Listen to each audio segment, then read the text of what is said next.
Good afternoon. I'm glad to welcome you to this year's annual general meeting in Coloplast. As always, we will have our general meeting in Danish and it will be translated into English directly on the company website so that our shareholders all over the world can follow the proceedings. I would also like to extend a warm welcome to those of you following the general meeting in that manner. First of all, let me present the board and the executive leadership team. I have our Deputy Chairman Niels Peter Louis Hansen and our CEO Christian Willumsen. The remaining AGM elected members of the board are Annette Bryls, Carsten Hellmann, Jette Nygaard Andersen and Marianne Wienholt.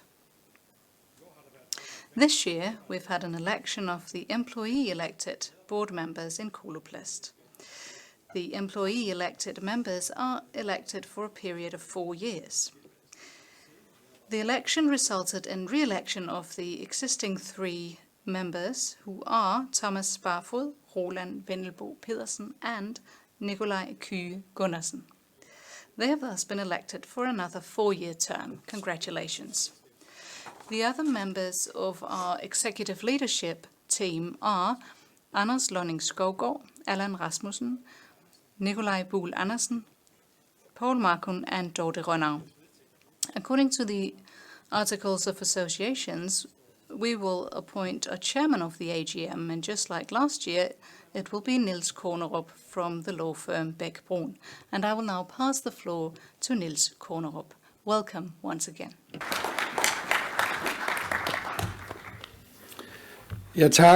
Thank you very much for appointing me chairman of this AGM of Coloplast. I look forward to a good discussion and a good development of the meeting. If you have brought along a mobile phone, please silence it so that we can have a good and calm meeting. I would point out that the press is welcome and that there is access to make audio recordings or sound recordings, but only for reporting purposes. I have the job of making sure that this meeting has been duly and lawfully convened and is quorate in relation to the business on the agenda. Before the meeting, I found that the meeting notice was sent down in due time and also meet all the legal requirements contained in the Articles of Association and in Danish company law. On the agenda, we have 2 proposals concerning amendments to the Articles of Association. This is 7.1 and 7.2. In order to be adopted, they require minimum half of the share capital to be represented at the AGM. That appears from Article 11 of the company's Articles of Association, and before the meeting began, I found that this requirement has been met. So I find that this ordinary general meeting is duly and lawfully convened and is quorate in relation to the business to be transacted. I take it that we can all agree. There appears to be no objection, so I will enter that into the protocol. The access control has found that,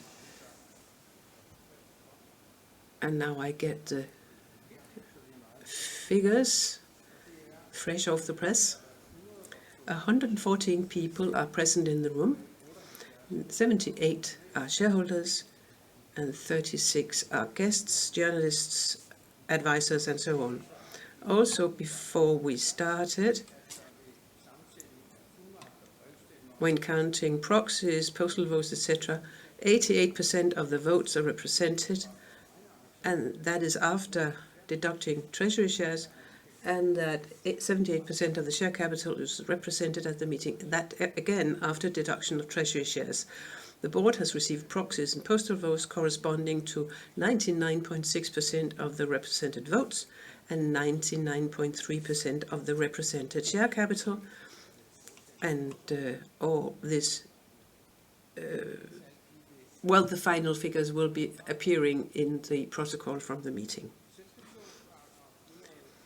According to Danish company law, section 101(5), there must be a complete explanation of the voting in relation to every resolution put to the vote at the AGM, explaining how many votes are in favor, how many are against. Also, even if the outcome of the vote is fairly obvious, this may be departed from, provided that the shareholders at the meeting agree. We have agreed to depart from this principle on previous occasions, and I can see that we will do the same thing this year. Thank you very much.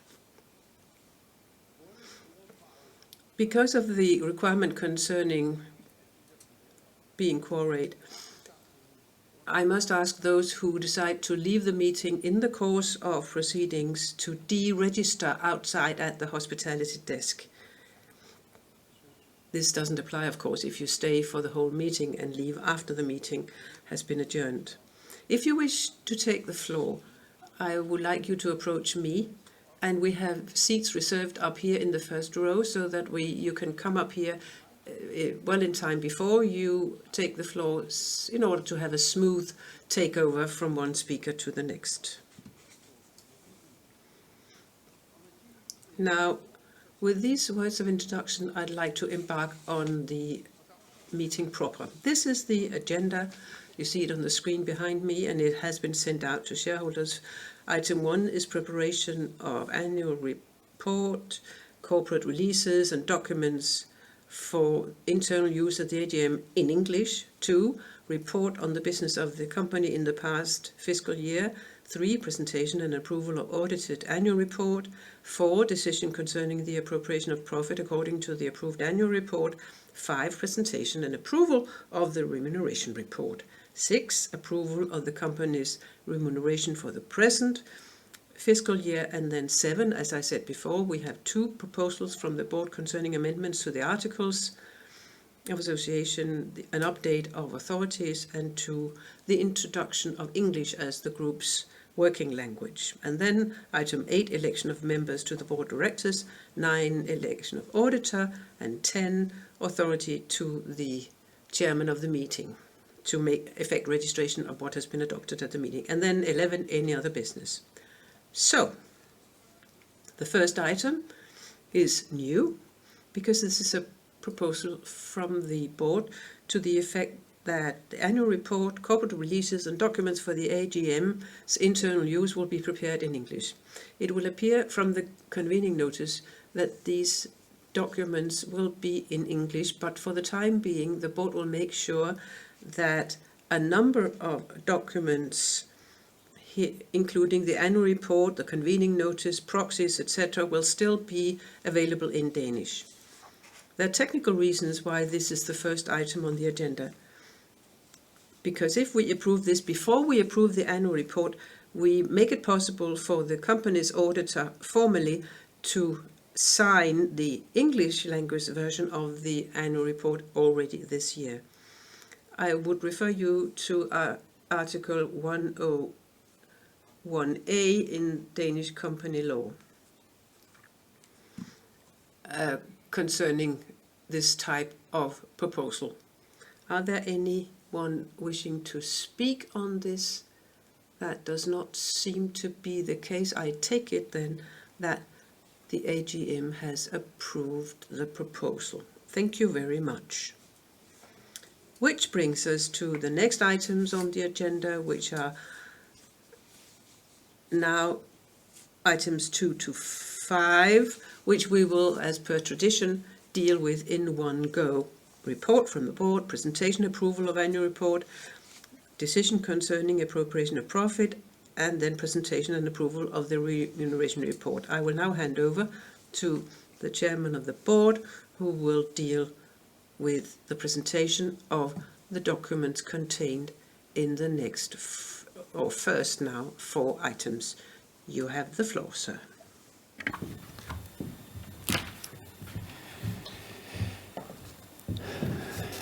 Tak fordi I har valgt at deltage. Thank you for choosing to participate in this year's AGM. I've been looking forward to telling you about the past year. Our mission is to make life easier for people with intimate healthcare needs. That's why I'm proud that our company has helped more than 2 million people worldwide this year. We've done so by setting the standard for innovation within our categories and delivering products that make a clinical difference all over the world. Finally, we've continued to support our users directly. We have welcomed 250,000 new users to the Coloplast Care program. This way of running the company, working closely with both healthcare professionals and users, benefits the individual user in their homes. It also helps the healthcare systems by keeping people out of hospitals. And this is important in a world where the number of elderly people is rising steadily, and it is also good business. Consequently, I'm very pleased with the result this year. In 2021 to 22, Coloplast delivered 6% organic growth and EBIT margin before special items of 31% and a return on invested capital after tax and before special items of 27%. That's a solid performance, particularly as 2022 will be remembered as one of the most challenging years the world has seen for decades.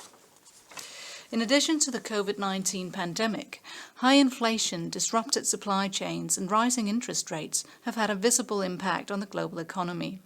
All companies have had to adapt to that new reality, and Coloplast is no exception.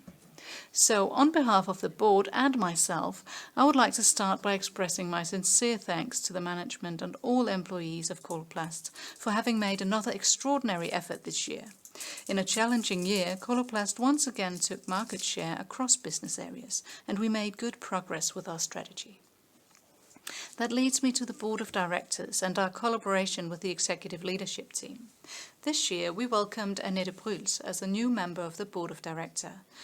She has extensive managerial experience from the global medtech industry and profound insight into the US market. With Annette, I'm pleased to note that we still have an equal representation of men and women among the shareholder-elected members.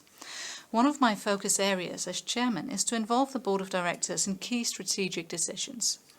During the year, the board has worked closely with the executive leadership team to find out how to tackle COVID-19 in China, the war in Ukraine, and rising inflation.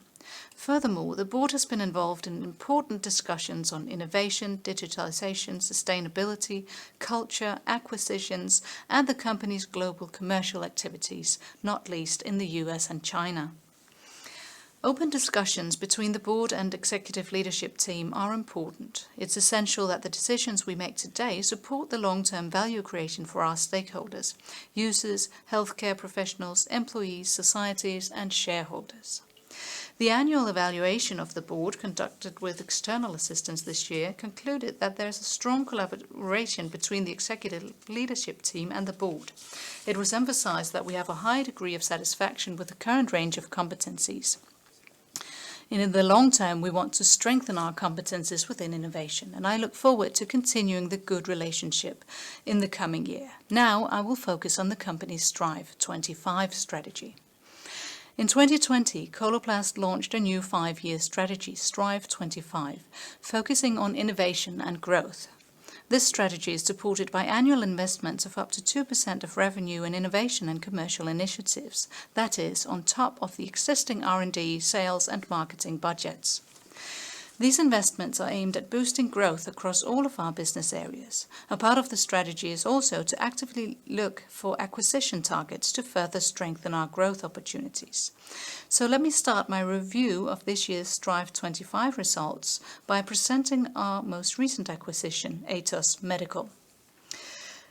The acquisition of Atos was officially approved and completing on the 31st of January this year, and on the 11th of May, funding was in place with a bond issue worth 16 billion Danish kroner. Atos Medical is Coloplast's largest acquisition ever. Therefore, I am pleased to say that just 10 months after the acquisition, I can confirm the strategic rationale and growth expectations. Atos Medical delivers high single-digit organic growth and solid EBITDA margins in the mid-30s. Growth opportunities in the market remain high, as many patients do not have access to treatment or products, and the integration of the company is progressing according to plan. Coloplast and Atos Medical are kindred companies that can learn a lot from each other. Both companies help people with chronic conditions. Both are undisputed market leaders, and both believe in a business model based on innovation, long-term partnerships with healthcare professionals, and direct support for users. Both companies are also fighting for better access to improved products and treatment. Before I continue, I would like to present Morten's story.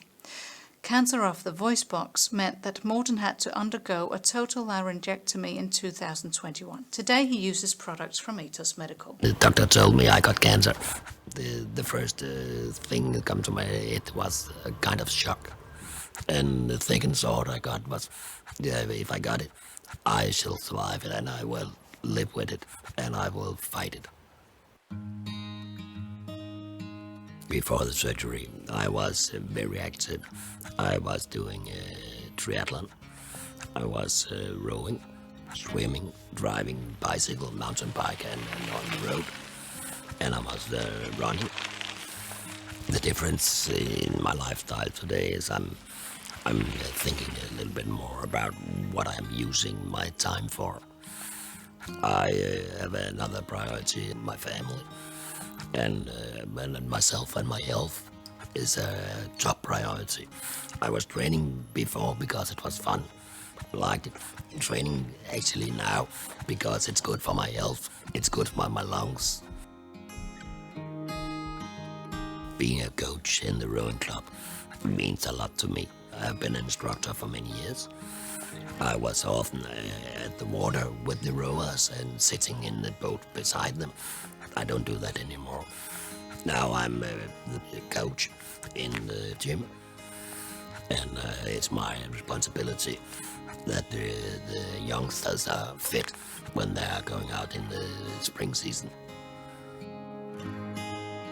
Many women every morning stand up, taking their makeup on. I stand up every morning, put my adhesive and my hands-free or whatever. And that is the new me. And then actually I don't think about the time before. It's now. I don't get anything from looking back now. It's forward.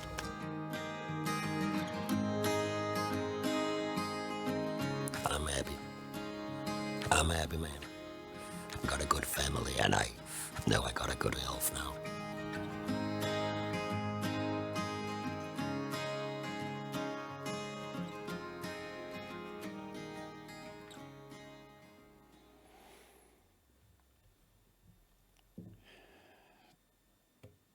Nu skal vi tale om innovation.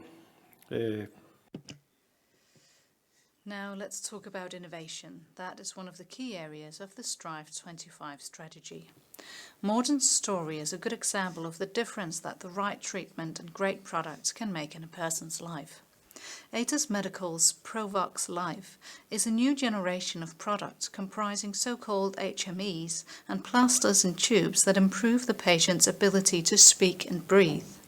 Provox Life was developed in close collaboration with users and healthcare professionals worldwide, and these products set the standard for innovation in the market. Provox Life is just one of many examples. Our ambition is to set the standard for innovation within all of our business areas. This includes the chronic care business and Coloplast's clinical performance program. This program is important because clinical evidence and data play an increasingly important role in our dialogue with healthcare systems. We need to be able to document the value we create to users, to healthcare professionals, and not least to payers. This past year has brought significant progress. We pilot launched the world's first digital ostomy product, Halo, to hundreds of users in Germany and the UK. This product has been developed to prevent leakage, which is a major concern for people living with stomas. Halo has been well received by the users. The clinical studies are progressing according to plan, and we expect to launch in 2023. We also made good progress with our new catheter platform, Luja, with micro-hole zone technology. Luja aims to provide better and safer emptying of the bladder, thereby reducing the risk of urinary tract infection. This product will be launched in the second half of 22 to 23. This past year has, however, also brought challenges. After careful consideration, we have decided to move our focus from the development of the next ostomy platform to other promising R&D projects. We will reallocate resources and focus on other ostomy care technologies and projects.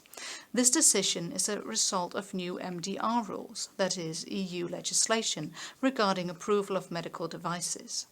The new rules categorize the substance in the device as a medicinal product, which makes the device a Class 3 device in the EU. Class 3 classification would involve further investments and delay the launch considerably. Furthermore, Class 3 classification is not in line with Coloplast's overall regulatory strategy for ostomy care. Within the Continence Care, we launched the SpeediCath Flex set this year, thereby expanding our portfolio of flexible catheters. The set solution offers a bag system that meets the needs and preferences of certain users. Within wound care, we have a special focus on the two fastest growing segments, silicone and fiber, and we now have the strongest product portfolio in the company's history.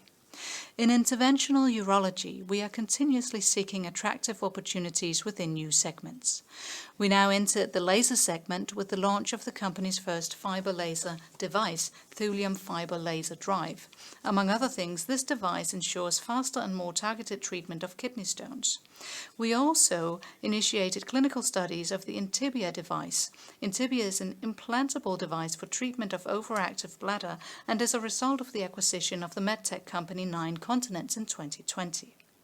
So overall, we are making solid progress within innovation. We have high expectations of these products, which are set to drive the company's value generation. And that leads me to another key area, that is growth. Because Strive 25 is a growth strategy with ambitious targets. Once again, we outperformed the market and gained market share across business areas. This was achieved as COVID-19 gradually loosens its grip on the world, with China as an exception. In China, shutdowns impacted growth this year. All the same, we maintained our strong position within ostomy care across all channels, and the long-term potential of the Chinese market is intact. In the US, the ostomy care business delivered double-digit growth. This was due to an expansion of the sales force as well as contracts with the two largest GPOs in the US, Vizient and Premier. These contracts give us access to 75% of US hospitals. We also made investments within interventional urology as well as our new business area, Atos Medical, also known as voice and respiratory care. Investments in commercial activities boost growth. When the company grows, we are helping even more people with intimate healthcare needs. More and more people can avoid hospitalization and live the lives they want. This benefits not only individuals, but also healthcare systems and the societies that we're all a part of. That leads me to another topic that is important for our strategy as well as the societies we operate in: sustainability. Sustainability remains at the top of the board's agenda, and for good reason. Sustainability has become a prerequisite for operating in the market as a responsible company. It has become a competitive advantage, and hence it's essential that Coloplast delivers on its ambitions. Sustainability is an enterprise theme in Strive 25. We have allocated 250 million Danish kroner to support a sustainable development. Let me highlight some of this year's achievements, starting with the focus area of CO2 emissions. We reduced our Scope 1 and 2 emissions by 8% since 2018 to 19. 72% of the energy we consume now comes from renewable sources. We have installed electric heat pumps at our sites in Hungary and phased out the use of natural gas at our site in China. And recently we signed our first major power purchase agreement, securing renewable electricity for our sites in Denmark. This year, our reduction targets were validated by the Science Based Targets initiative. This validation confirms that our efforts will contribute to limiting global warming to 1.5 degrees, as outlined in the Paris Agreement. Another focus area is products and packaging. Here we're working to find more sustainable solutions without compromising on product safety and clinical performance. Plastic waste is a key issue here. Plastic waste is a worldwide challenge, and we're committed to finding scalable solutions. Our priority is to bring more renewable materials into our products and packaging and to increase recyclability. At the same time, we want to reduce production waste. We will continue to increase our recycling rate, which is currently at 71%. We're also working with leading manufacturers, partners and research institutions to map potentials for plastic recycling. I believe that such partnerships are essential to reaching our targets. And now I will turn to a key theme in our strategy and our history of value creation: unparalleled efficiency. Like any other global company, Coloplast has experienced increased pressure on input costs over the last year. This includes higher prices for raw materials, freight and energy, and inflation in general. At the same time, disrupted supply chains and high wage inflation in Hungary have led to extraordinary challenges. We have launched a number of initiatives to meet these challenges. We have increased our focus on raw materials and are in close dialogue with our suppliers. We have built up larger stocks to further strengthen our reliability of delivery. We have a strong focus on energy procurement, and we are continuously working to find alternative sources of energy, primarily wind and solar. Furthermore, an extensive automation program will reduce the impact of wage inflation in Hungary. We're making good progress with the implementation, which will make our production more effective and create higher output without increasing the number of operators. We expect to have fully implemented the program by the end of 2022 to 23. By then, we will have avoided hiring 1,000 new operators. Finally, we opened our second factory in Costa Rica earlier this year. The establishment of the 2 factories in Costa Rica aims to support Coloplast's high growth.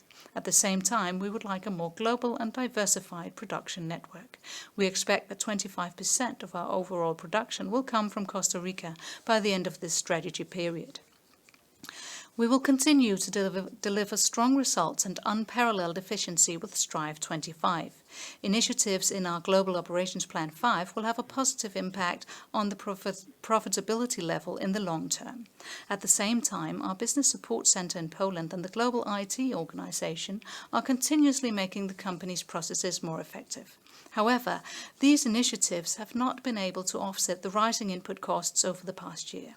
The uncertainty in the global economy affect all companies, including Coloplast. Still, we are one of the most profitable companies in our industry, and we are committed to maintaining this position. Now I'd like to address the part of the strategy at the heart of the company: leadership, culture and organization. Dygtig.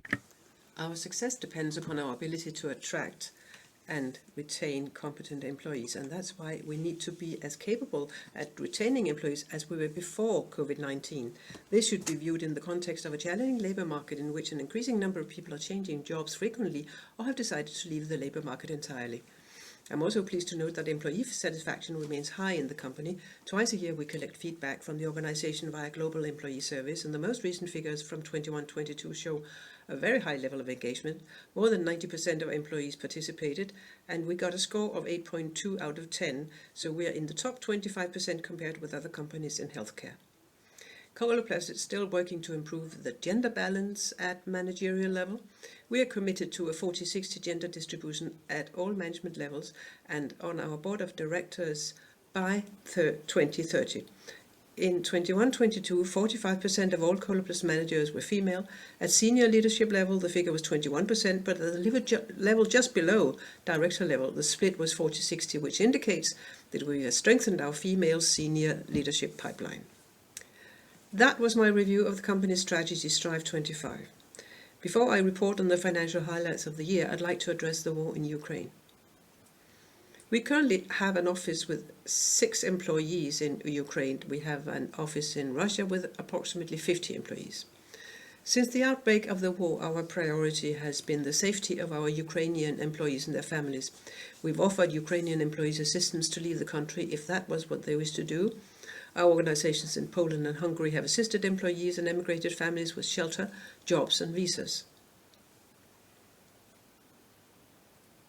We've also made several large product donations to emergency aid organizations. We've also focused on securing access to our products in both Russia and Ukraine. Together, we service a total of more than 100,000 people with intimate healthcare needs in these 2 countries, often elderly people who are heavily dependent on our products. And that's why medical devices like, for instance, medicines, are exempt from the sanctions. The war in Ukraine is sad and distressing, and I hope a peaceful solution will be found. I'd like to take this opportunity to thank everyone at Coloplast who has been involved in the management of this crisis during the year, not least those employees who are experiencing the war at first hand. With these words, I'll turn to the financial highlights of the year. Coloplast announces full-year results for 21-22 on the 7th of November. On the very same day, the annual report, sustainability report and remuneration report were published. Organic growth came to 6%, measured in DKK it increased 16% to 22.6 billion kroner. We continue to grow across sales regions and business areas despite the negative impact from COVID-19 in China. Operating profit before special items increased 9% to 6.9 billion Danish kroner, resulting in an EBIT margin before special items of 31% against 33% last year. We're still among the most profitable companies in the medtech industry, but of course we are affected by extraordinarily high input costs like many other companies in the industry. ROIC after tax and before special items was 27% against 45% last year. The decrease is due to the acquisition of Atos Medical. And finally, the net profit for the year after special items came to 4.7 billion kroner, down from 4.8 billion last year. The business areas. Sales of ostomy care products generated 7% in organic growth and 10% in reported growth. The Sensura Mio portfolio and the Brava range of supporting products continued to be the main drivers of revenue growth. This year, growth in new ostomy care patients returned to pre-COVID-19 levels in most of the world except for China. Europe delivered most of the growth, driven by the UK. The US also showed strong performance, and emerging markets, except for China, also made a sound contribution to growth. Once again, the figures for Latin America were particularly good. In China, COVID-19 restrictions had a negative impact on growth due to a decrease in surgeries and sales activity at the hospitals. The average value per patient remains lower than before COVID-19, because of the economic certainty which has led Chinese consumers to tighten their purse strings. Ostomy care revenue amounted to 8.6 billion Danish kroner, corresponding to 38% of total revenue, and we maintain our global leadership position in the ostomy care market with a market share of between 35% and 40%. Sales of continence care products generated 6% in organic growth and 9% in reported growth. Within continence care, growth in new patients also returned to pre-COVID-19 levels in most of the world. SpeediCath intermittent catheters and Peristeen continued to be the main drivers of revenue growth. Growth came from Europe, notably the UK, as well as the US and Latin America. We also saw double-digit growth in markets where in recent years we have succeeded in raising the standard of care by improving the reimbursement of hydrophilic catheters. This is relevant in Poland, Australia, Japan and South Korea. In the US, growth in the first half of the year was affected by lower growth in new patients because of COVID-19. Growth in new patients normalized in the second half of the year. In the rest of the world, growth in new patients has normalized at pre-COVID-19 levels. Revenue amounted to 7.6 billion Danish kroner, or 34% of total revenue. Coloplast remains the global market leader within continence care, with a market share of between 40% and 45%. Sales of interventional urology products increased 9% in terms of organic growth and 16% in terms of reported growth. Growth was broad-based, driven by both men's and women's health in the US and endourology in Europe. Revenue amounted to 2.4 billion Danish kroner, or 11% of total revenue. The company's share of the total global market for interventional urology products is around 15% to 20%. We made a further provision of 300 million kroner this year in cover of potential settlements and costs related to litigations in the US concerning product liability in connection with transvaginal surgical mesh products. We've now concluded settlements in more than 99% of all known cases. Sales of wound and skin care products generated 4% in organic growth and 8% in reported growth. The Biatain silicone portfolio continued to drive growth, but the Biatain fiber portfolio also made a positive contribution. Especially European markets delivered strong results for the year, but emerging markets, except for China, also performed well. Revenue from wound and skin care products amounted to 2.7 billion Danish kroner, or 12% of total revenue. Our share of the total market for wound care products is 5% to 10%. Voice and respiratory care delivered high single-digit underlying growth in line with expectations. Our new chronic care business area contributed 6 percentage points to reported growth, reflecting 8 months' revenue. Growth was driven by solid double-digit growth within laryngectomy, which accounts for 2/3 of total revenue. Growth was contributed by new patients as well as higher patient value, thanks to the introduction of Atos Medical's new Provos Life product portfolio. Tracheostomy also contributed to growth with underlying mid-single-digit growth as expected. The global market for laryngectomy products is between 1 and 1.5 billion kroner, and the market is growing by 8 to 10% per year. Coloplast's share of the total global market is around 85%. And now the financial highlights geographically. In the European markets, organic growth came to 5%, revenue to 12.9 billion kroner, or 57% of total revenue. In other developed markets, organic growth came to 6%, revenue to 5.8 billion kroner, or 26% of total revenue. In emerging markets, organic growth came to 10%, revenue increased to 3.9 billion kroner, or 17% of total revenue. And now, the profit for the year.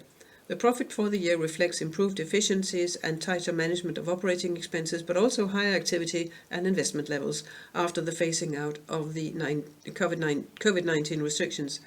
The profit for the year was also affected by increased input costs and depreciation related to the acquisition of Atos Medical. Gross profit increased by 17% to 15.5 billion kroner from 13.3 billion last year, or a gross margin of 69%, which is on par with last year. Operating profit for the year was 6.9 billion kroner before special items, or an increase of 9% compared to last year. The EBIT margin before special items was 31% against 33% last year. And now the balance sheet and cash flows. Balance sheet assets total 35 billion kroner, an increase of 19 billion since the beginning of the financial year because of intangible assets resulting from the acquisition of Atos Medical. Equity increased by 124 million kroner since the beginning of the financial year to 8.3 billion. The free cash flow for the year was negative by 6.7 billion kroner, the decrease being mainly attributable to larger stocks and prepaid expenses, including expenses in connection with the acquisition of Atos Medical. Adjusted for acquisitions, the free cash flow for the year is 4 billion kroner, an increase of 597 million Danish kroner on the previous year. At the close of the year, net interest-bearing debt amounted to 18.1 billion kroner, compared with 2.1 billion last year, the increase being primarily due to the acquisition of Atos Medical. At today's AGM, the Board of Directors proposes the distribution of an additional dividend of 15 kroner per share, which means it comes on top of the half-year dividend of 5 kroner per share. This brings the total dividend paid for the year to 20 kroner per share against 19 kroner last year. This means a total payout for 21-22 of 4.2 billion kroner, corresponding to a payout ratio of 84% before special items. On the last trading day of the previous financial year, the Coloplast share was traded at a price of 1,007 at Nasdaq Copenhagen. On the last day of the financial year, which I'm reporting on today, the closing price was 776. In the period from the 1st of October 21 to 13th of September 22, the return on the Coloplast share was negative by 20.4%, including dividends paid out during this period. This should be viewed against the backdrop of a generally declining stock market because of negative developments in the global economy, including increasing interest rates. In the same period, the C25 index that we are part of fell by 22%. The day before the AGM, the closing price was 8.34. And now to the financial outlook and guidance for next year. Next year, we expect organic growth in the range of 7 to 8% at constant exchange rates and 11 to 12% in DKK, including growth contribution from the acquisition of Atos Medical of around 3 percentage points and a positive impact from exchange rates of around 1 percentage point. The expected organic revenue growth reflects a limited impact from COVID-19 across business areas except for China. This means sustained momentum in Europe for the chronic care business, where growth in new patients has normalized at the pre-pandemic level. This also applies to our ostomy care business in the US. Continence care in the US is expected to grow because of a normalization of growth in new patients. In emerging markets, we expect broad-based double-digit growth. China is not included because the country is still expected to be impacted by the COVID-19 restrictions. Urology and wound and skin care are expected to deliver growth above market level, which is in line with the Strive 25 target. But wound care in China is expected to be impacted by COVID-19 restrictions.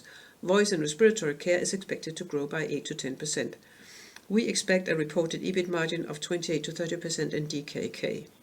The expected EBIT margin reflects increased pressure on input costs, especially from raw materials and from higher electricity prices and wage inflation in Hungary.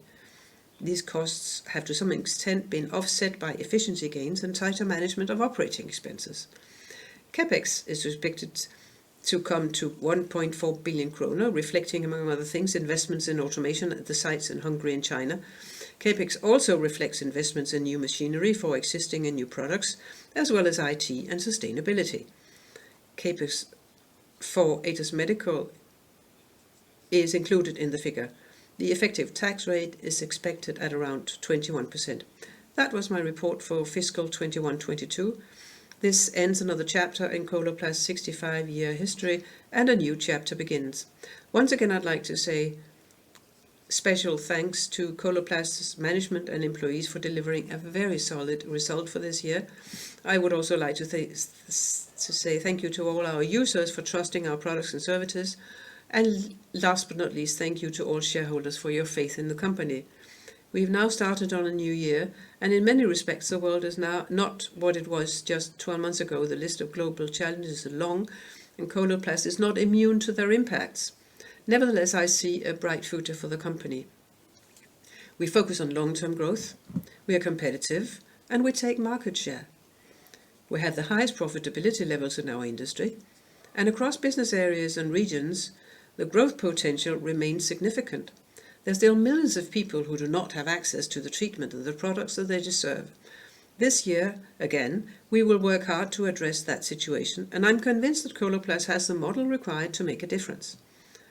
And what's equally important, we have the values and the culture needed to succeed. With these concluding remarks, I'd like to show you a film that talks to our culture and the values on which we are built. Here it is. Thank you for your attention.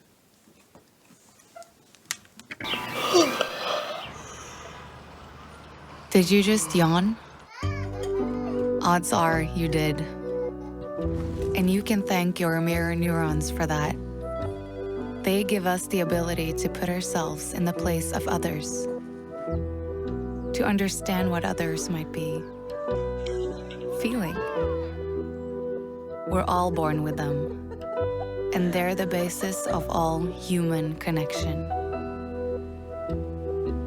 We were born from a nurse's wish to help her sister, and the skills of an engineer. Their way of thinking not only helped a sister back then, but millions of people today. It has shaped not only what we do, but why we do it. It was personal to them, and it still is for us. That's why we don't see people with intimate healthcare needs. We see Kirsten, we see Peter, and Victor. We see ordinary lives and extraordinary achievements. That's why we're not only a medical company, but a human company. And why we believe that all innovation starts with empathy.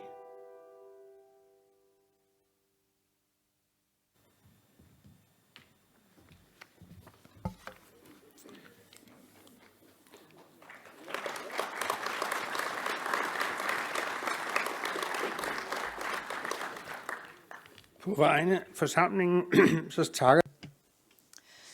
Thank you very much for the report on the company's activities for the past year, the presentation of the annual report, and the presentation of the remuneration report, as well as the presentation of the distribution of profit.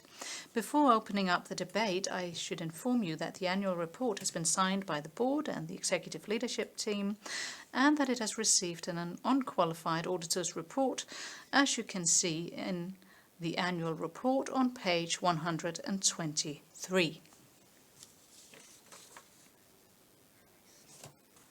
Before we start the debate, I remind you that, as the chairman also said, the board proposes a dividend for the financial year 2021 to 22 of 15 Danish kroner per share of 1 Danish kroner. This is in addition to the extraordinary dividend paid out in connection with publishing the half-year accounts, where the company paid out a dividend of 5 Danish kroner per share. That takes the total dividend to 90% of the year's group profits, corresponding to 4,247 million Danish kroner. With those words, I would like to open up for the debate, and we start with ATP, represented by Mr. Claus Berner Møller. If anybody else wants to take the floor, please let me know. But for now, I pass the floor to Mr. Claus Berner Møller. Thank you very much. My name is Claus Berner Møller and I represent ATP. I would like to thank you for the report and the presentation of the annual report. 2022 was a difficult year for many companies due to geopolitical challenges, supply chain challenges and high inflation. For companies like Coloplast, which is subject to price regulation, inflation is a particular problem because the inflation cannot be outweighed. With targeted price increases where possible and a strong focus on costs, Coloplast has limited the loss on the EBIT margin to about 2 percentage points. The effect from new amortizations and acquisitions is the reason for half of this decline. That is a good result that we as shareholders appreciate. On the other hand, we also have to look at the risks that are entailed by this very strict risk management. We can see that top-line growth will decrease in coming years because you haven't made the necessary investments in order to secure future growth. CEO Christian Willumsen points out in the annual report that the necessary investments in R&D and growth initiatives have been carried out, and I was really glad to read that note from him. The most positive news last year was the acquisition of Atos Medical, but then we have been told that integration is going along as planned and that Atos is contributing to the overall business. That leads me to the following question. What should we expect of synergies from the acquisition of Atos Medical, and what have these two organizations been able to learn from each other? Throughout the past year, Coloplast has increased its focus on ESG, and I'm very satisfied to see that. One of the most important challenges is CO2 emissions. Under Scope 2 and 3, you have achieved a reduction of 8% and you have a goal of 100% by 2030. When it comes to your Scope 3 emissions, we have seen a small step back this year. And I understand that you are in a close dialogue with the most important suppliers. My question is therefore, what are the greatest barriers in order to reach your ambitious goal of a 50% reduction of your Scope 3 emissions per product by 2030? And what are the most important steps that you're going to take? Within ESG, you also focus on gender diversity. One of your goals for 2030 is that women should constitute 40% at the senior leadership level. However, the share of women have fallen last year from 24% last year to 21% this year. Of course, I understand that in an individual year you can see a setback. But when that happens, of course, it is relevant to ask what steps you are planning to take to reach your goal in 2030. Other than that, I would just like to wish you the best of luck in the years to come. Thank you very much to Claus Berner Møller from ATP, and I pass the floor to the chairman of the board.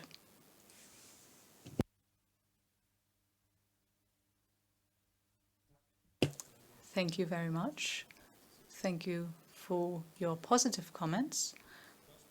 And to your question about what synergies to expect from the acquisition of Atos Medical and what the two organizations can learn from each other, I can tell you that Coloplast and Atos Medical are two companies that match very well. We have a chronic business model.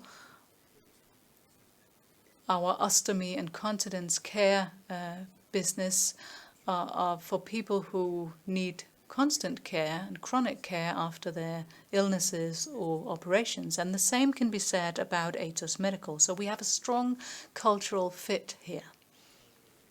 And Atos Medical, as we see it, can benefit from our strong commercial presence across geographies because Coloplast are very strongly present in emerging markets, whereas Atos Medical doesn't have a large organization. In China, for instance, where about 1/5 of all laryngectomy procedures are carried out globally.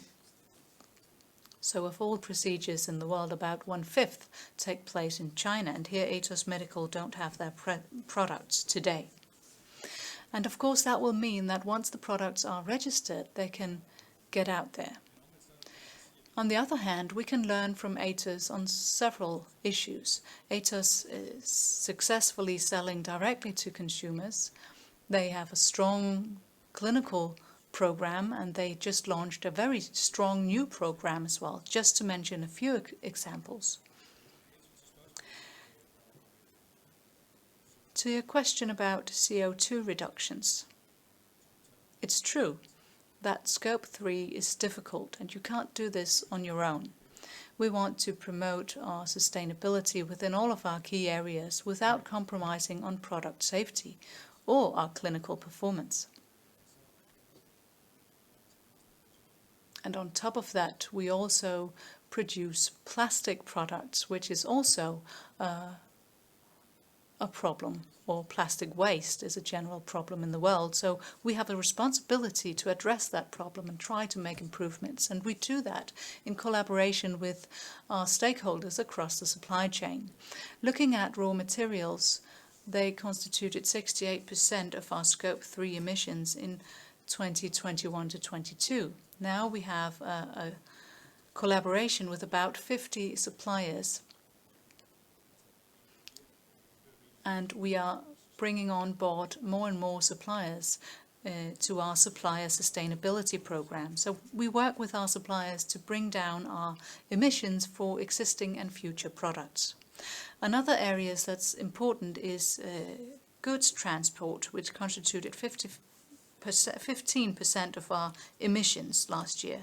And here we want to replace air transportation with sea freight. Not because we want to fly our products around the world, but sometimes it's important and we have to do it. So we need to be transparent and make sure that we have our products where they need to be. We also work with bringing down the number of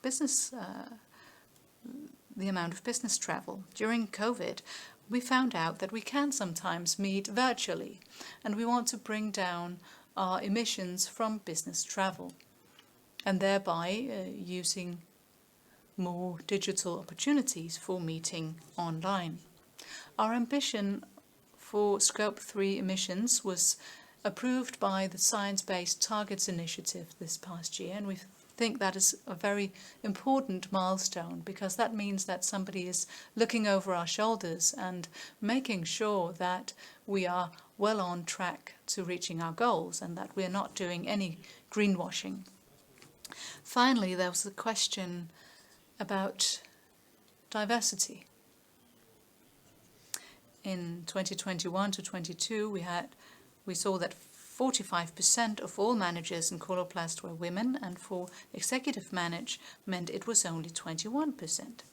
And just below top management we have about a 40-60 distribution, and that's about equal, and that's where we are now. But to promote this area even further, we have launched a number of initiatives. We have established a global Equality and Diversity Committee, and they are going to present concrete plans to increase diversity, and this will include training and education. We also work actively with diversity in our talent development program, and we are looking at the working conditions for selected groups of employees. It could be maternity and paternity leave and so on. So we do have a number of initiatives covering these areas. Formanden, og det var Thank you very much. And this was the chairman's reply to the ATP pension fund. The next speaker comes from the Association of Danish Shareholders, represented here by Bjarne Kongsted. You have the floor, sir.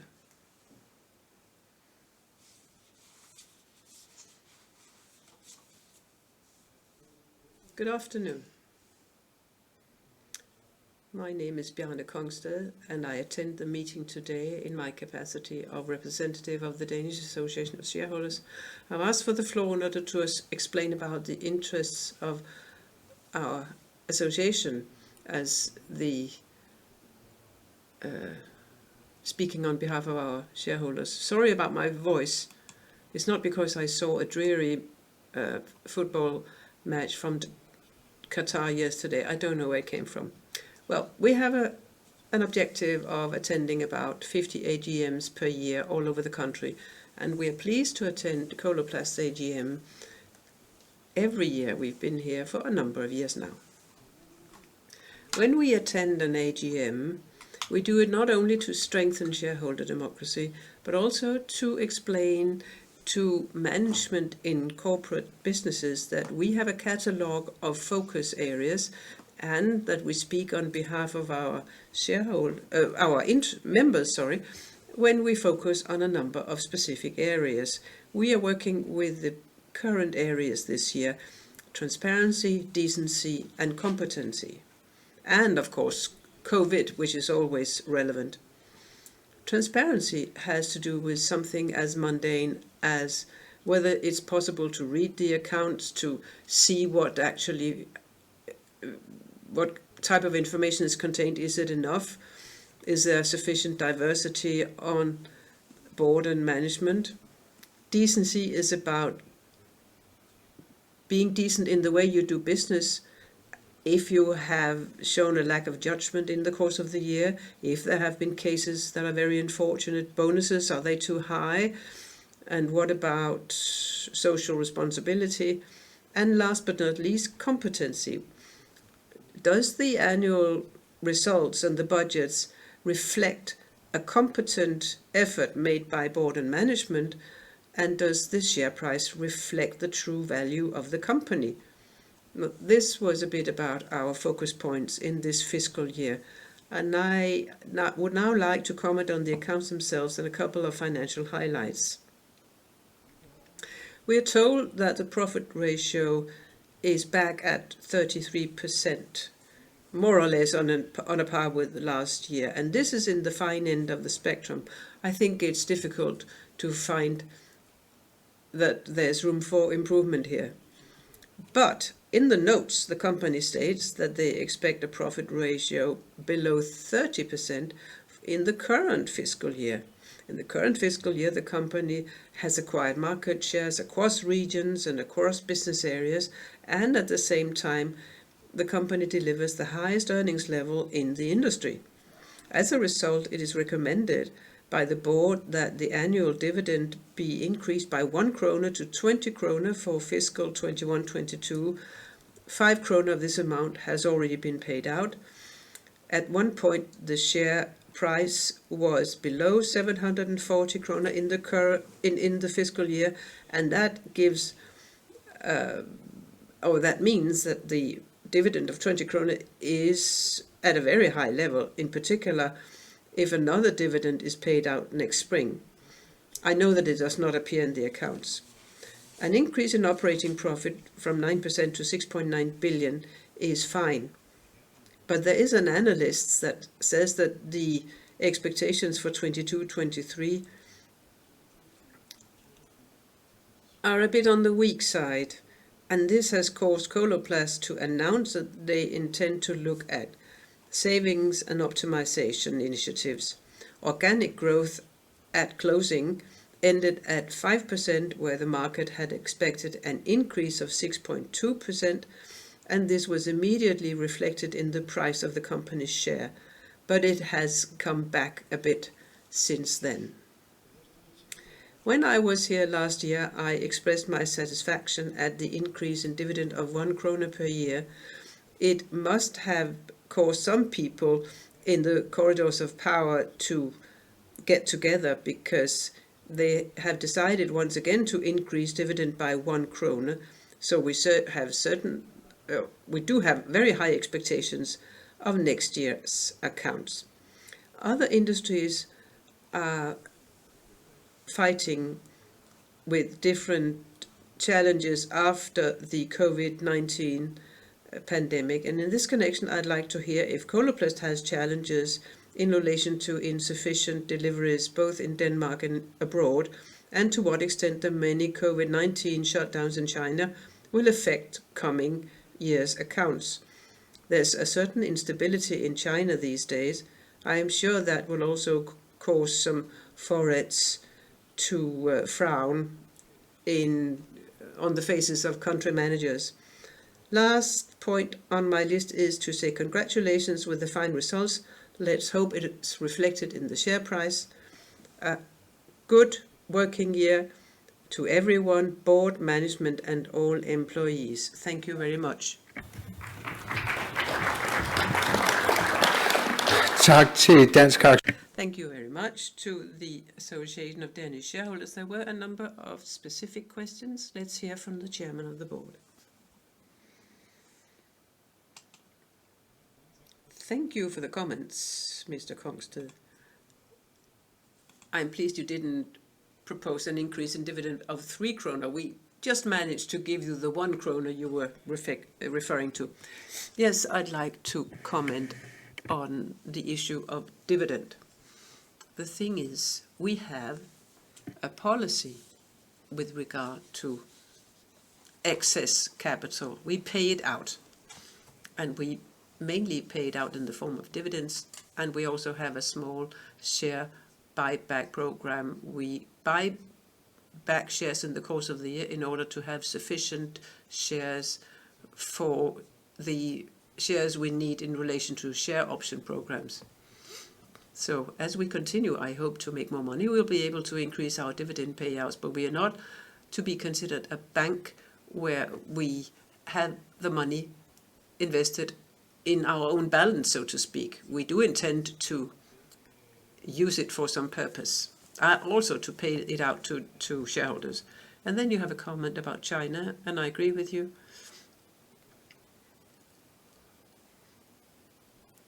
It does give cause to worry.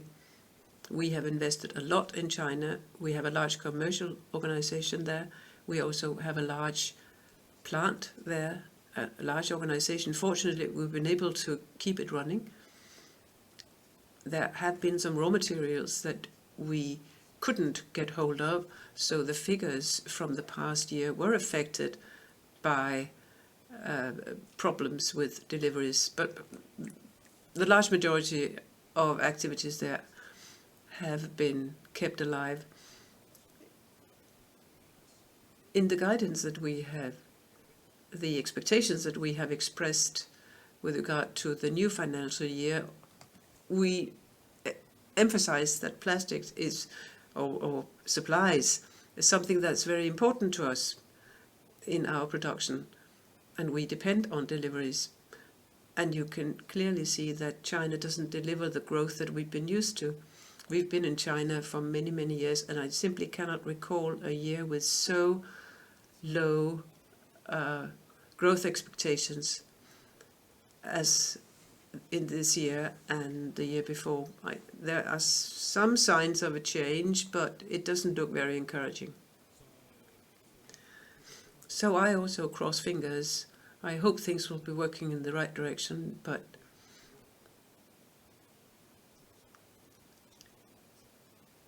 I would say we mainly agree with the worries that you express in your presentation. Thank you very much to the chairman. That was a reply to the Association of Danish Shareholders, Mr. Kongsted. The next speaker is Lars Henrik Nielsen. You have the floor, sir. Skål. Tak.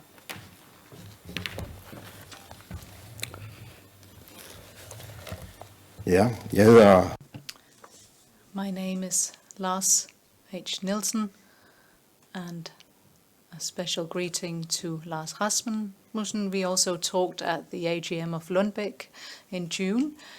You may have noticed my post, which was quite critical in the Facebook group Coloplast Shareholders.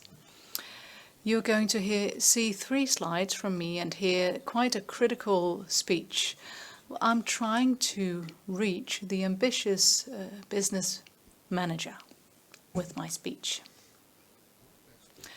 Coloplast CEO gets more in his remuneration, much more than the ordinary Dane. The CEO, Christian Willumsen, has got a pay increase of 1.8 million Danish kroner, bringing his annual salary to 21.7 million Danish kroner. That is not appropriate.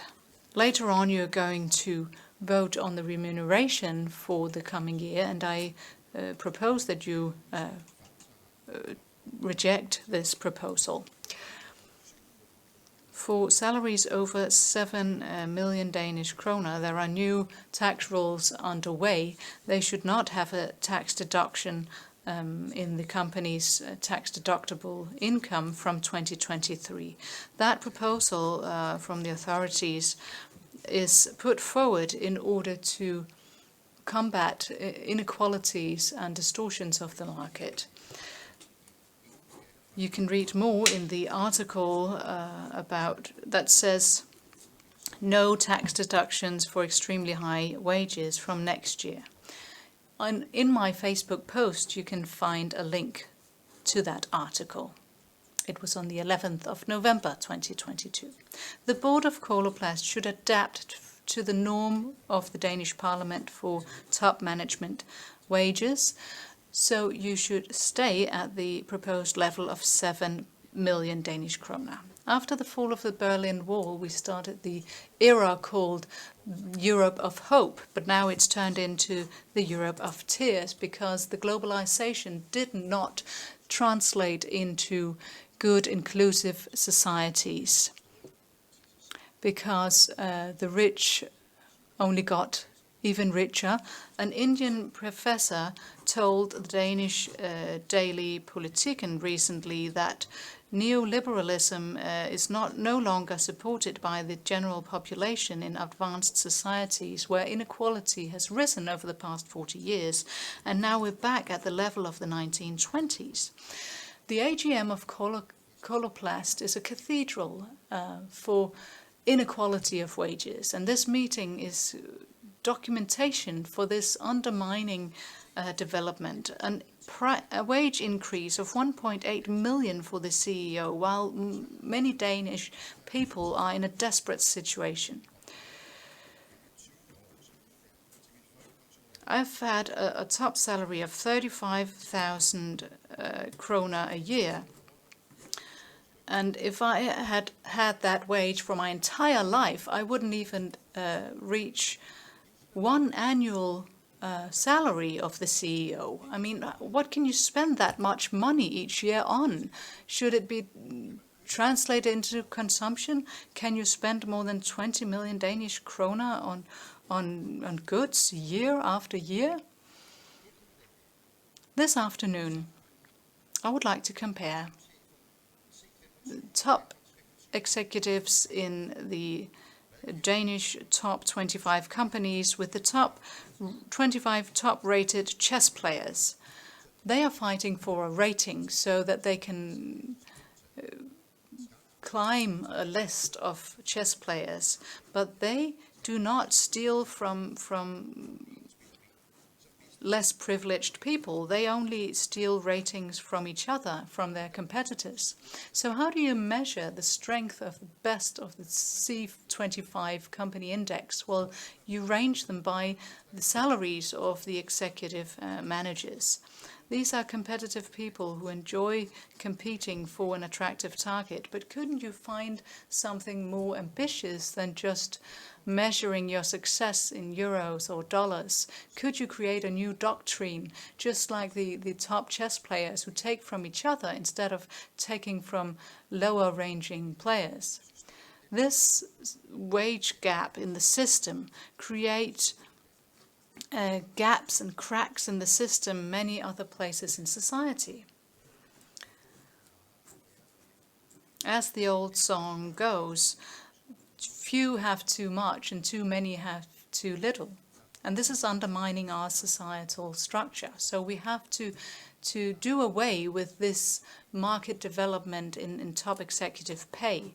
There's not much self-criticism in the top of the executive world, and therefore I propose that we all reject the remuneration for next year.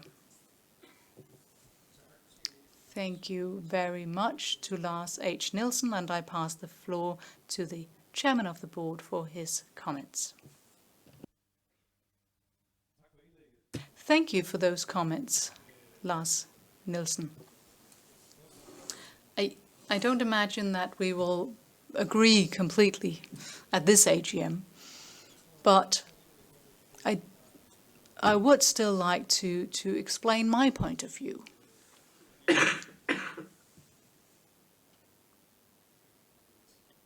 Because this is a global listed company that we're running. It's not about the wage or the salary of Christian Willumsen or any other executive leadership member.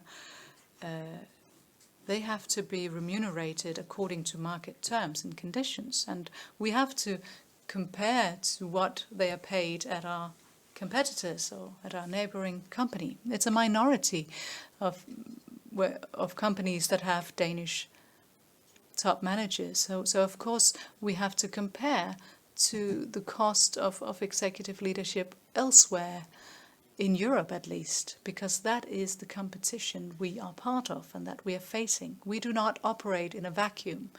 We cannot just make it into a chess competition and hope that the best qualified executives want to play along. Of course you can think that this is the wrong way to construct a society, and that is what I hear you saying, and I completely understand that if you look at a lifelong salary of 20 million compared to an annual salary of 20 million, of course you can have your view on that. Those are very large figures indeed, but to us it's also about what we can compare with.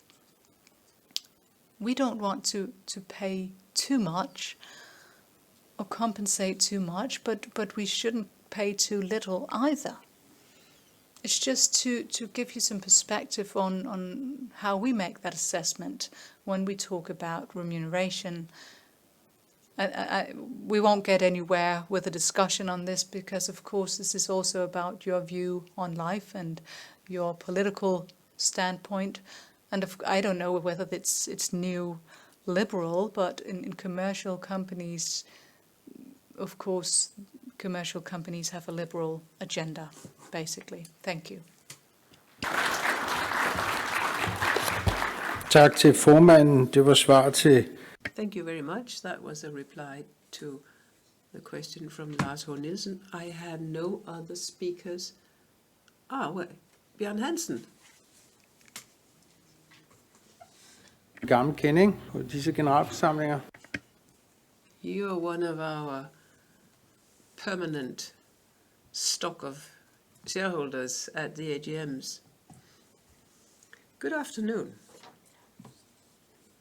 I think it's fine that the CEO got a pay raise, in particular when it's something that is deserved. And I think that the management here deserves pay raises, and also the owners. It's good that we have these family-owned businesses in Denmark because that helps generate growth, but more than growth, also a fine reputation for us. Okay, they may make a couple of million extra, but where lies the problem. So congratulations. But I've said on previous occasions, if there's a deficit, then there are not the same number of options, and then the pay rises must, of course, be limited. But they have a hard job, and they have to deliver results every single month. And let's hope that this will continue. Now, I have handed in some questions, and I have received a phone call from Coloplast concerning having a meeting in future, but I do have a question I'd like to hear from you about now. It's question number 4. Things are happening in Hungary. Things are happening in Costa Rica. It's important for growth in Coloplast. Also, what happens in the UK, and they have left the EU. I don't know whether they're going to rejoin. I know that Scotland would dearly like to go back, and probably also parts of Northern Ireland. But these are very important markets for Coloplast, so I'd like to hear about your plans for the future here. Will you start up more production if required? And would it be an advantage to do that instead of in Norway, which is a very expensive country to be present in with a plant? And then an old case. In the Supreme Court, the judgment was in your favor. It had to do with tax credits for losses sustained in connection with the issue of employee shares at a favorable price. Now, the tax authorities always wish to prevent people from getting benefits. Thank you to Mr. Rasmussen. He said that the new corporate tax rate is likely to be in the range of 21%. That between that and up to 22.6%, that may have a difference of 500 million kroner. We have been given a lot, us shareholders, and just give the money to us. That's where it belongs. Oh yeah, and by the way, a Merry Christmas to all of you. Thank you very much, Mr. Hansen. You are not old, of course you're not. And I don't know if the chairman of the board would like to comment.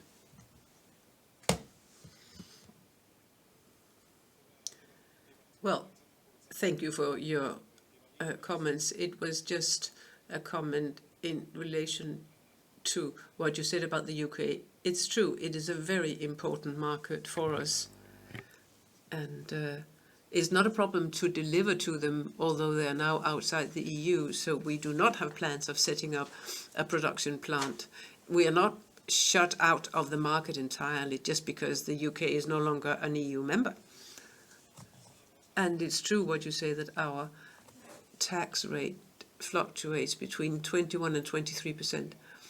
But it depends on things that happen in the course of the fiscal year. We take the view that we pay the tax rate that we are asked to pay. And you can also see publicly what we pay in tax in the EU. We pay our tax with satisfaction, but thank you for your comments. Thank you very much. I have one more speaker on my list, and that is Mr. Els. You have the floor, sir. It's not as if I'm going to take up a lot of time, but I don't know whether you've seen this article from today's newspapers. And it made me think of a country such as Hungary. 56 billion euros, that's what Hungary is likely to miss out on because of its behavior, and the EU will not continue payments to that country. And we've got 4 production plants there, and we've had those plants for more than 20 years. I'm not saying that you should divest them or close them down, but any comments in this connection from you? Thank you, Mr. Alsen, the chairman.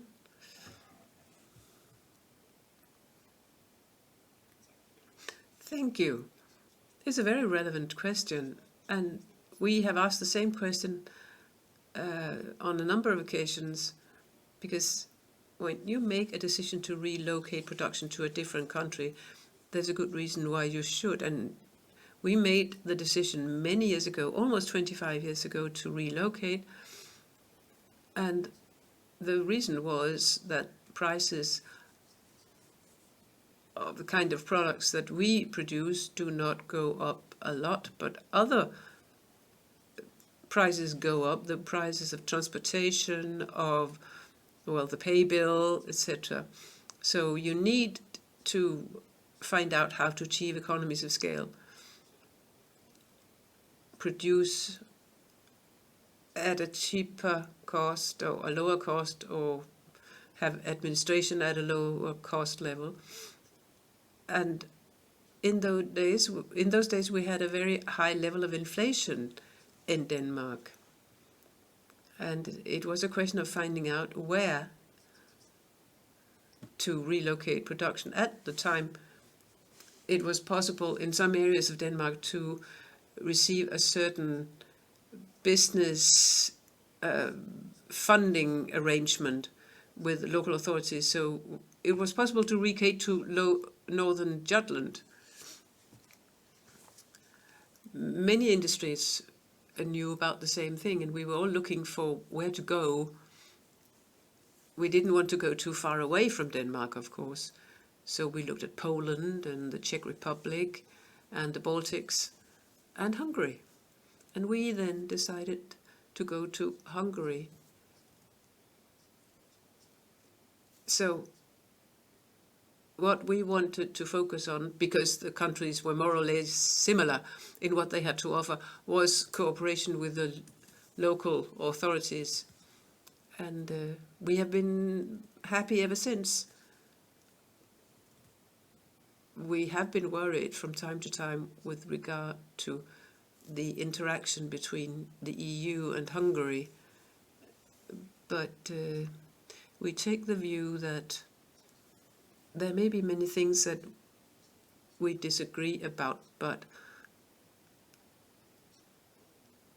they prefer remaining inside the EU than being outside. But that doesn't mean that they are not allowed to challenge the way things work in the EU. So they take it all the way to the limit, but not further. That's why we have maintained our production activities in Hungary. We're very pleased with our activities there, but of course one should be alert. Thank you. Tak til formanden. Thank you to the chairman for answering the questions of Flemming Als. I have no further speakers. Yes, there is one more.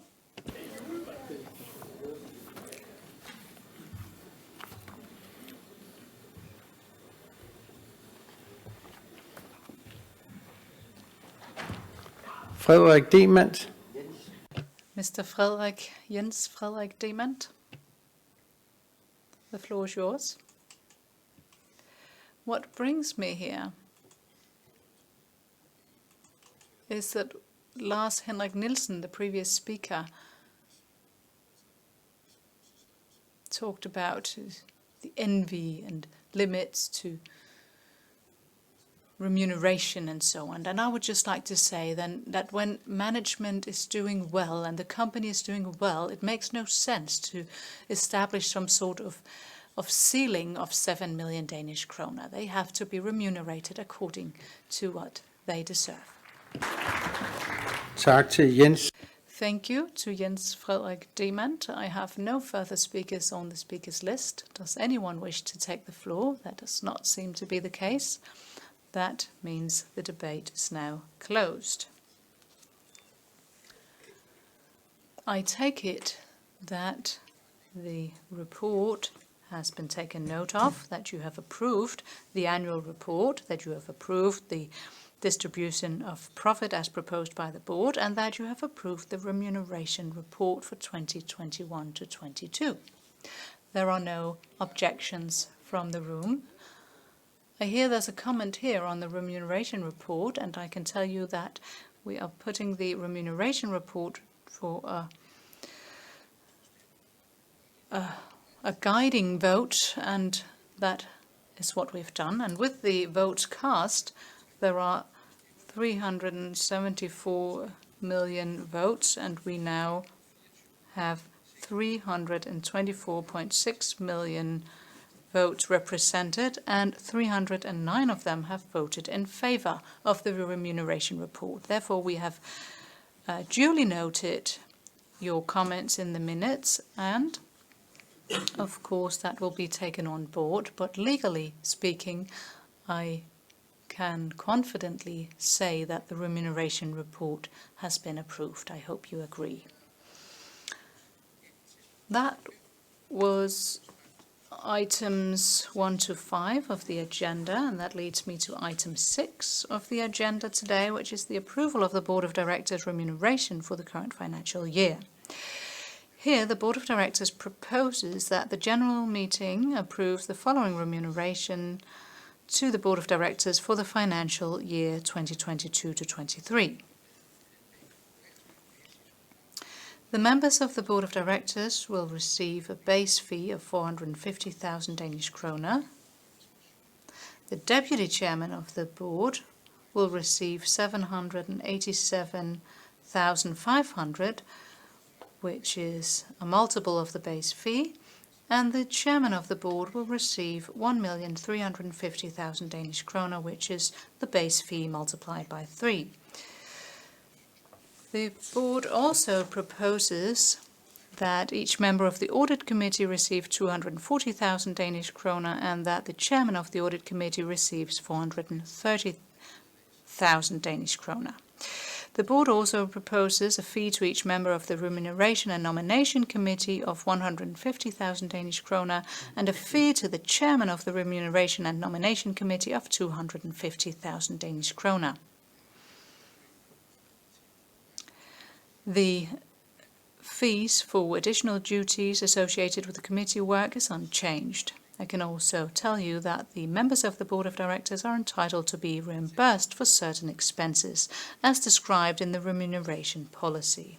And we just need a simple majority to adopt this proposal. Does anyone wish to speak under this item on the agenda? That does not seem to be the case, and I take it that the AGM has adopted this proposal. Thank you very much. Our next item on the agenda is item 7, which is also a permanent item on the agenda, which is proposals from the Board of Directors and the shareholders. Today, we have 2 proposals from the Board of Directors, 7.1, which is an update of the authorization in Article 5A and 5B, and 7.2 concerning the corporate language. Let's start with item 7.1, which is the proposal from the Board for an update of the authorization in Article 5A and 5B. The Board of Directors proposes to extend the current authorizations to the Board of Directors to increase the share capital with and without preemptive rights for the shareholders, respectively, in Articles 5A and 5B of the Articles Association, as these authorizations expire on 4th of December 2023, thus expectedly before next year's annual general meeting. Because the current wording is valid until the 1st of December 2023. I can tell you that this is a proposal to amend the Articles of Association, and that requires that more than half of the share capital is represented, which we saw to begin with, and that we need 2/3 majority.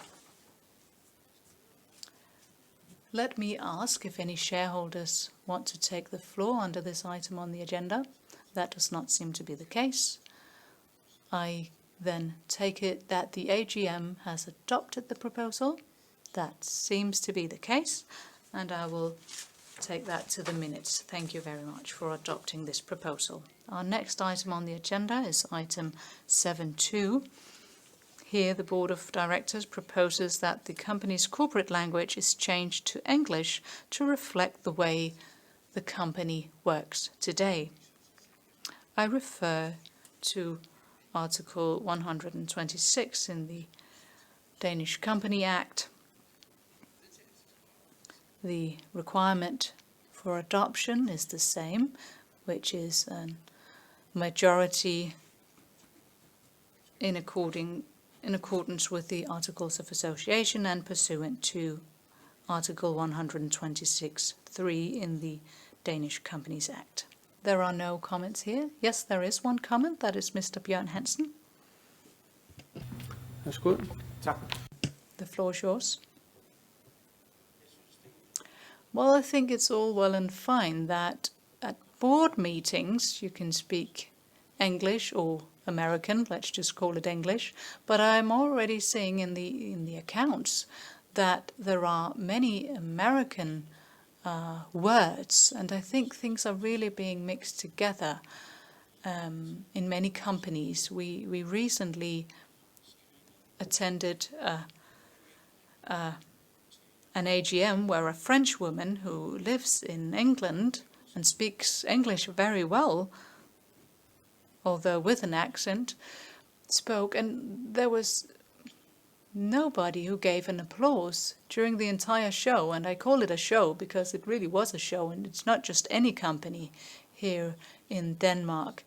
Many people like Coloplast, and we like that you speak Danish at your AGM and that you have the annual report. It's out here, available in Danish, and that's excellent. It's a very good company. Please keep up the good work. And it's very good that you speak English. It's very welcome. But please make sure, and I don't know how, because you must have many German investors as well. Can you get anything in German as well? Thank you for the floor.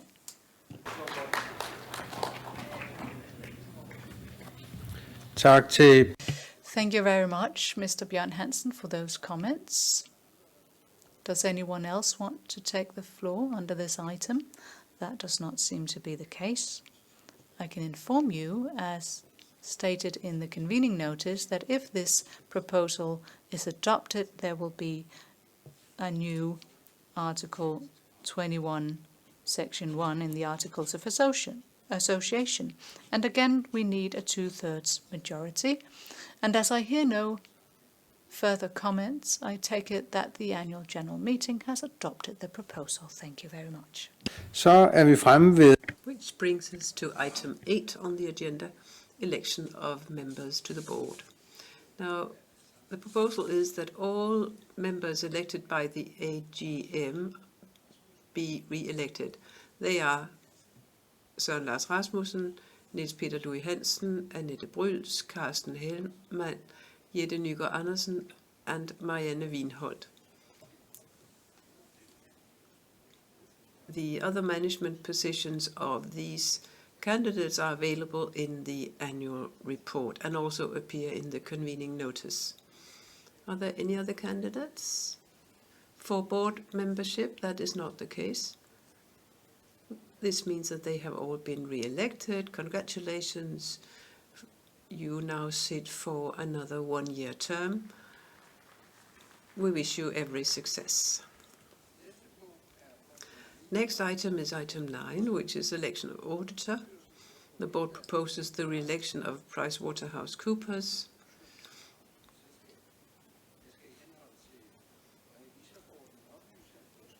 The proposal is in accordance with the recommendations from the audit committee that has not been affected by third parties or have not entered into any agreements with a third party that will affect the outcome of this. Any other candidates? That is not the case. I find that PricewaterhouseCoopers has been re-elected auditor of Coloplast. I would also refer you to the convening notice where it says that next year a new auditor will have to be found, and the board expects to propose that EY be elected or appointed auditor next year. And until then, they will appear as a shadow auditor in order to ensure a smooth handover. Okay, we have exhausted our business under item 9, and now item 10, authorization to the chairman of the meeting with a right of substitution to announce what has happened at the meeting that require changes in registrations, etc. Also to make linguistic, editorial corrections in the material coming out of the meeting. Any comments to this? That is not the case. I take this to mean that the proposal has been adopted. This brings us to the last item, item 11, any other business. Anyone with comments? Praise? Criticism? That is not the case. Okay, we have now exhausted the agenda. Thank you for a good and orderly conduct. To everyone, this leaves me with one job of handing over now to the chairman of the board for a last comment. My job is now done. Jamen, så vil jeg gerne takke. Well, then I would like to thank the chairman of the board for helping us navigate safely through this AGM. Thank you for being here, and thank you for your comments and remarks. The AGM is adjourned. Have a merry